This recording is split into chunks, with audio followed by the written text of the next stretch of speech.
Welcome to the Latics Football Show. Hello, I'm Neil Barker. Coming up on this week's programme, Emerson Boyce returns to action and is ready to keep Latics in the Premiership. The reserves and the youth team experience mixed fortunes in their latest games. But first, manager Paul Jewell looks ahead to Saturday's massive Premiership clash with Liverpool at Anfield. Paul, after the press conference on Sunday, you made a point of praising the fans for the part that they've played. They've been magnificent, haven't they? Yeah, they were terrific on Sunday. It was a great atmosphere, and I don't think it's any coincidence when there's been decent atmospheres at the JJB. Some of our best performances have come, so they've got a massive part to play, the supporters. You know, people keep on going about Sheffield United and West Ham, the support they've got. Well, our supporters were as loud as anything I've heard on Sunday, and it really helped us. I mean, unfortunately we couldn't get the win, but I thought some of our play going forward was great, as bad as the defending was. We spoke to Lee McCulloch recently, and he said that when the crowd is at full pitch, it's like having an extra man on the field. Is that the case? Well, I don't think Lee McCulloch said anything that nobody else knows. You know, as a footballer or whatever you are, you want to play in front of noisy stadiums. That means it's far better than playing in empty stadiums where there's no atmosphere. And as I said, the atmosphere was terrific, as it was against Newcastle and Portsmouth, and we got results out of those games. You know, it's up to us. It's up to the players to get the fans going. But if they can realise how important they are, it's a massive bonus for us. You appeal to them though, and they've played their part, and I take it you appreciate that, don't you? Of course, I appreciate it. It's an old phony saying as the 12th man, but they are. And certainly at the time now where we need any extra edge we can get, the supporters have a huge part to play, both home and away, but especially at home, where it's we're on our own patch. We've got two massive games at home in Middlesbrough and West Ham. We need them. It'd be great if the AJB could be full and jumping, and that would certainly help the cause. Not guarantee anything, but I'm sure it will give us a massive help. Now, you mentioned West Ham and Middlesbrough, but of course I take it you're not looking further beyond Saturday's game with Liverpool. You know, obviously we're big underdogs, just like West Ham were when they went to Arsenal last week and won 1-0. So we'll be going to Liverpool trying to get a result. There's no point just going anywhere not thinking we can win. It's going to be very difficult. They've only conceded 5 goals at home this season in the league, so we know it's going to be hard. But no one ever said this league was easy. What is the injury situation at the moment? Because we saw McCulloch come off against Spurs and Heskey was injured. Well, Lee McCulloch's got a nasty kick on his foot that he's having another scan today to see if there's any more. There was no, well, the first X-ray didn't show any fracture on his foot, so he's having an MRI scan this afternoon. We'll know more this afternoon. Emil Heskey's got a bit of a tight hamstring, so they're 2 big players for us. And Ariane Dezu he's feeling a little bit of effects of Sunday, so those 3 people are fit. Saul's out injured, possibly for the rest of the season. So we've had our fair share of injuries. Unzi's out with a stomach strain. We've had a lot of injuries this season, but that's part and parcel of football. Now, another goal at weekend for Emil Heskey. You've got to be pleased with his contribution, and I take it that he definitely wants to be involved at Liverpool at weekend. Well, anyone wants to be involved in any game, but certainly when you're going to one of the best stadiums or the most renowned stadiums in the world, you want to be playing. So I expect not just Emil to be busting the gut to get fit, everybody else. Now, what sort of a team are you expecting Liverpool to put out? Because of course they've got the important Champions League semi-final with Chelsea coming up next week. I don't know. I'll be going to watch them tomorrow against Middlesbrough. I wouldn't try and hazard a guess. The only thing we've got to try and do is focus on what we think is best for us to try and get a result at Liverpool, and that's we've got to remain positive and believe we can get something. We know it's going to be difficult, of course it is, but we have to believe we're going to get something out of the game. It's a tough time in a very tense stage of the season, but are you enjoying it? Well, I've been quoted saying I'm enjoying the relegation battle. That isn't quite true. What I'm saying is that we're in it, so we may as well stand up and be counted and come out fighting. So sometimes you find out about yourself and other people in times of adversity. In the 6 years I think I've been here, really, other than the first part of the first season, everything else has been a breeze really. So it's a tough time, but I enjoy a fight as well. So I'd rather be fighting at the top of the league than the bottom of the league. But it's we're in it, so we've got to try and find out about ourselves. So to that stage, if we do stay up, it will feel like we've won the league. Do you stand by what you said about a fortnight ago, where the side that keeps its composure is the one that will probably stay up?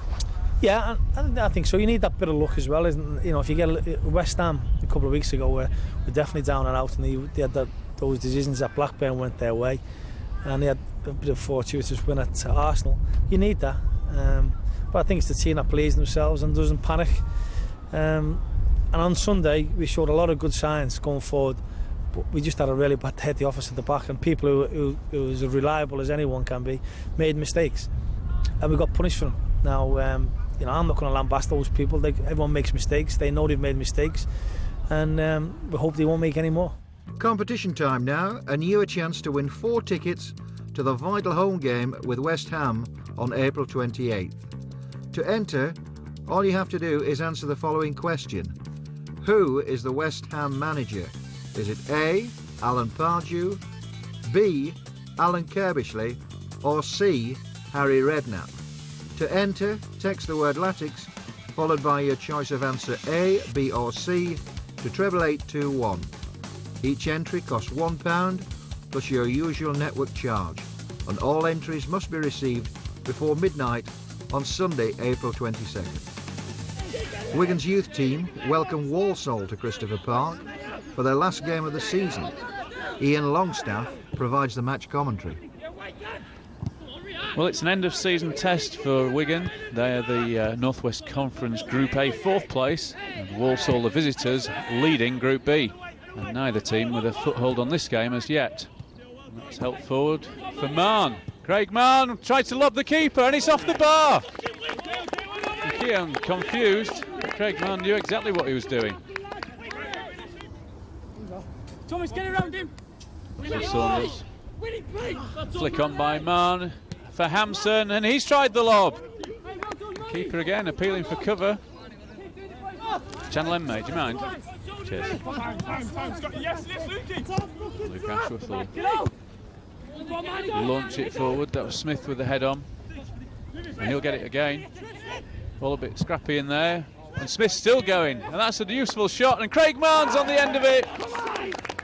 Keeper furious with his back line again, and if there's one man you don't want on the end of that, it's Craig Mann. That's more effective by Walsall. They won't come back at them yet. Hooked on by Montrose. Kupitz, nice little clip from him into the direction of Smith. Walsall can come on the counter with Ryan. Lay off to Corliss. And he slips it through to Ryan again. Unlikely to beat Russell Saunders from there. Chris Moyles enjoying the sunshine.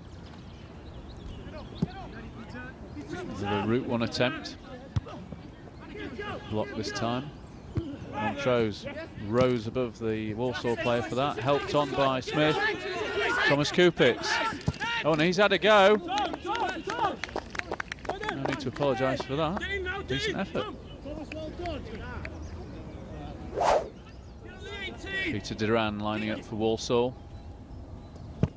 It's floated towards the far post, but it's a Wigan head on it. And as far as Carlos. And he's holding off Scott McArdle and gone round him.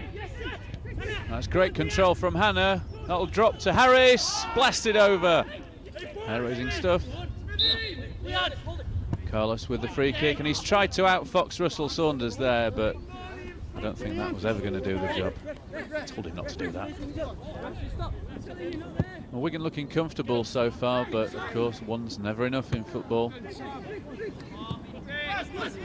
Picked up by Wilkes in midfield, and he gets it back off Peter Moore. And Moore does the job a second time. Montrose. And that's nicked off his toe, and Richard Tawndry can take advantage. What the left back's doing there, I've no idea. And that was a left back's effort.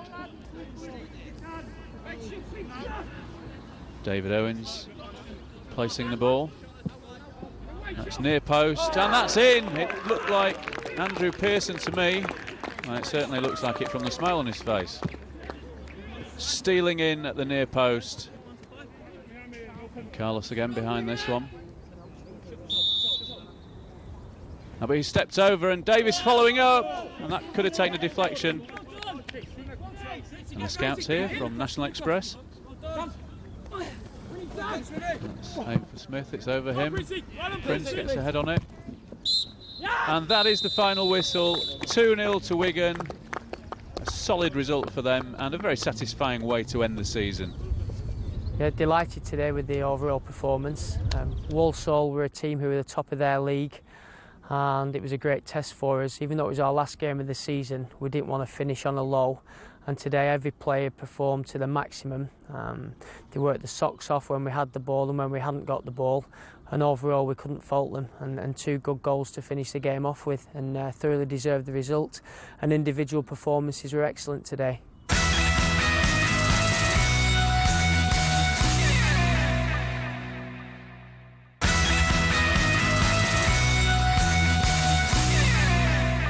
Emerson boys, here we are at the training ground, back in action, and absolutely delighted to be back, I take it. Yeah, definitely. Obviously, 6 weeks ago, I done my ribs, and I came back quicker than expected.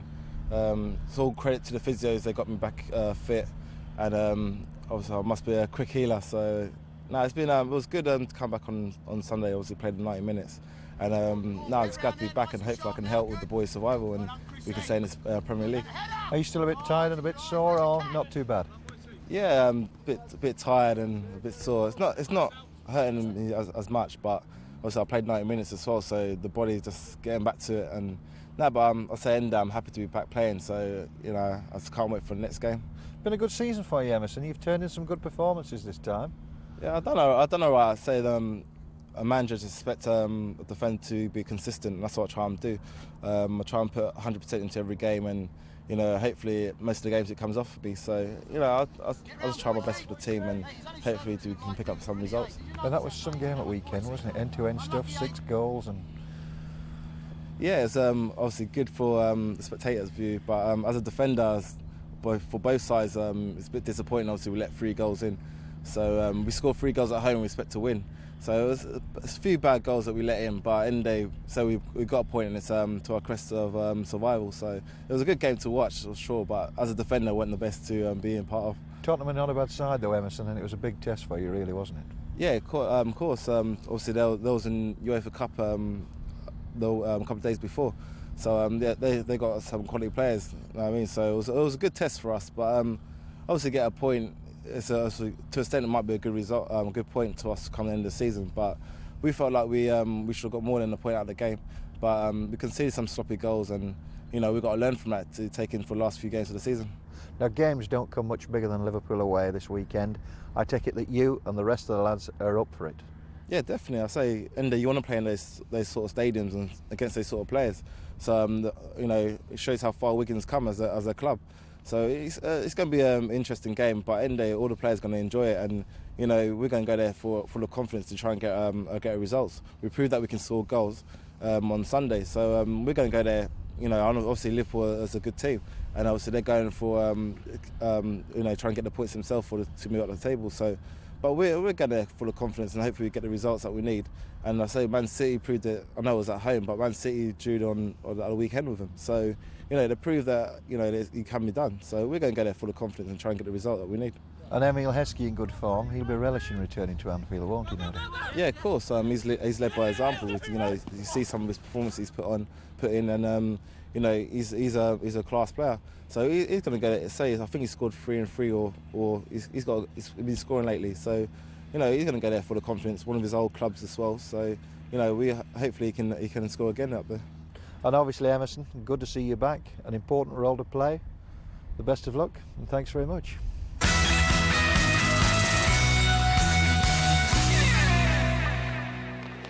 Mark Seagraves' reserve team faced Blackburn Rovers at Robin Park, and they were looking to build on a victory over Middlesbrough. Ian Longstaff again provides the match commentary.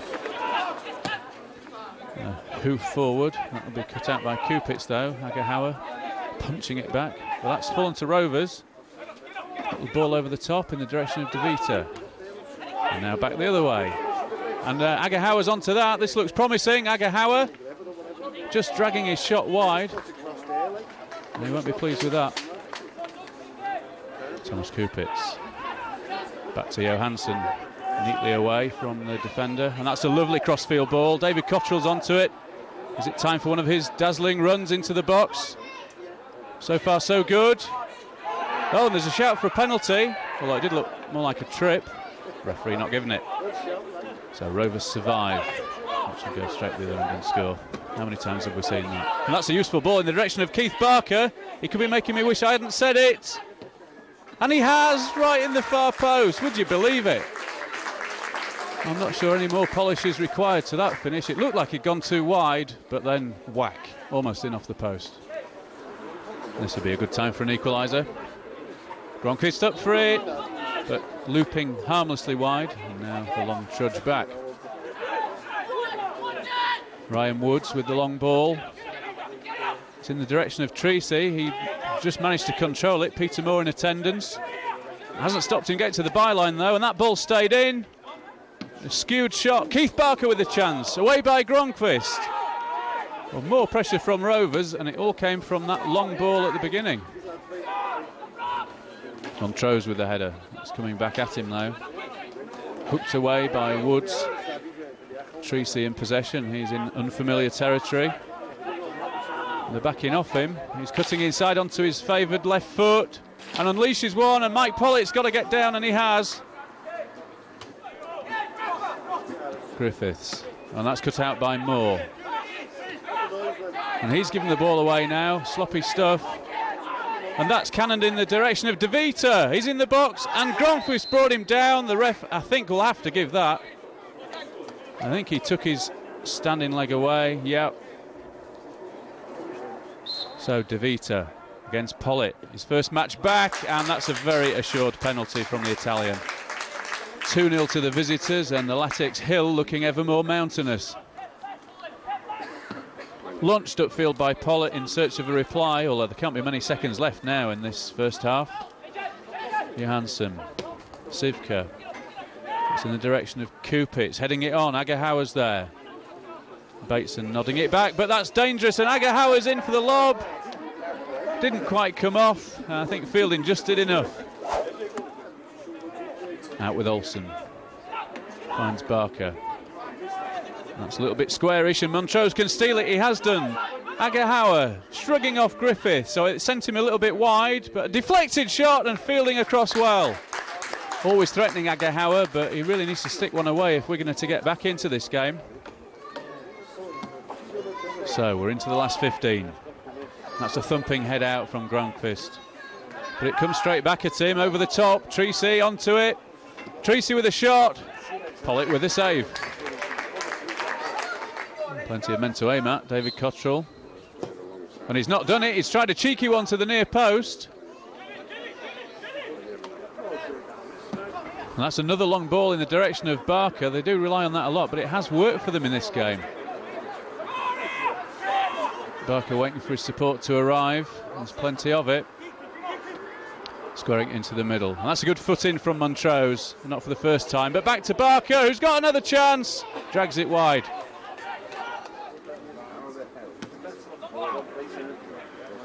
Agahauer using his body to shield the ball.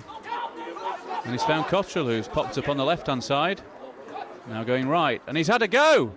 It's a comfortable save for Fielding, but as ever, David Cottrell, the spark in the Latics midfield. And Gronquist with a challenge.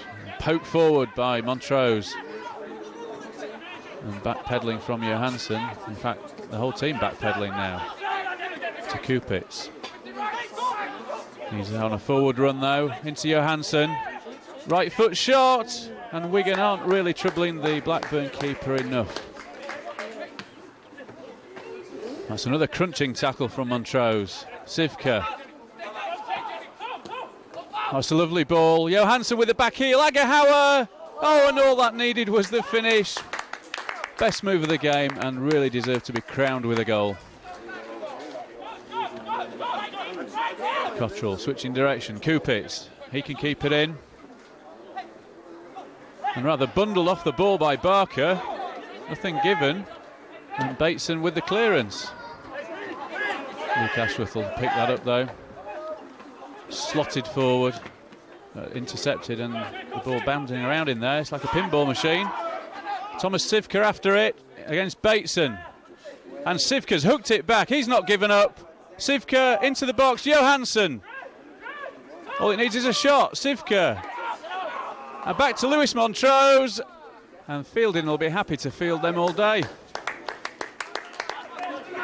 And Luke Ashworth returning, and Griffiths flinging himself for that ball, and the 2 number 4s up for it. Sivka 1, on by Agahauer, Johansson, and Fielding again gets his body in the way. It's just not the Latics day. We're in stoppage time now. This might be the last kick of the game, and it is. 2-0 to Blackburn, and Wigan, who created all the best chances in the game, were lacking the killer touch.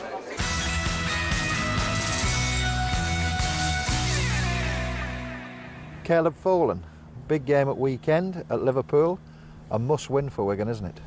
Well, yeah, I mean, you know, we look at every game and, you know, say it's a must-win because, you know, at this point of the season now, you know, teams around us, you know, on similar amount of points, you know, every game is really, you know, just a must pick up points situation. So yeah, obviously massive game, Liverpool, you know, massive team. You know, we'll be looking to do as best as we can and come away with at least something from the game. Now, if I remember rightly, you were a Liverpool fan as a boy, weren't you? Yeah, that's right.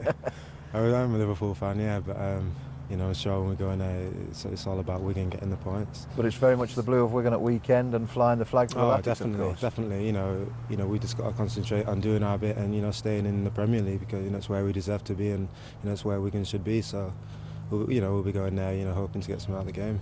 So where did the allegiance for Liverpool come from when you're a Leeds lad? That's a strange combination, isn't it? Yeah, so I'm told all the time. It was John Barnes as my, you know, football idol growing up, and you know, fortunately he played for Liverpool, so that happened to be my team from a young age through John Barnes, and, you know, I've followed them since I was young. So, what sort of a game are you expecting at weekend? A very tough game in all aspects of the game. You know, it's going to be physically tough. It's going to be you know, technically tough. It's mentally tough. You know, massive game. So you know, we've got to be on ball on all parts. Do you think 2 wins could be enough, or are you not looking beyond Liverpool? I mean, you know, it's probably easy to say, you know, 2 wins will be enough, but, you know, this part of the season, I mean, you know, other teams around us, you know, you can't really put a figure on it. I mean, you just got to take each game as it comes and, you know, apply yourself right and, you know, hope to get as many points as you can. So, you know, it's hard to put a finger on it, but, you know, we just got to, you know, concentrate on trying to win every game we play. You seem to be enjoying your football. You always do? Yeah, I am. Yeah, I mean, you've got to enjoy it, you know. This is what we do. This is our life. This is, you know, what we've grown up hoping to do, and, you know, you just got to remain focused, and obviously you've got to enjoy it, and, you know, you've got to feel happy about yourself and happy about playing, and, you know, I feel happy, and you know, it's good to be here, but, you know, there's a lot of work to be done yet. It's obviously going to be a tough game at Liverpool, but you're up for it. Good luck, and let's hope you get the points.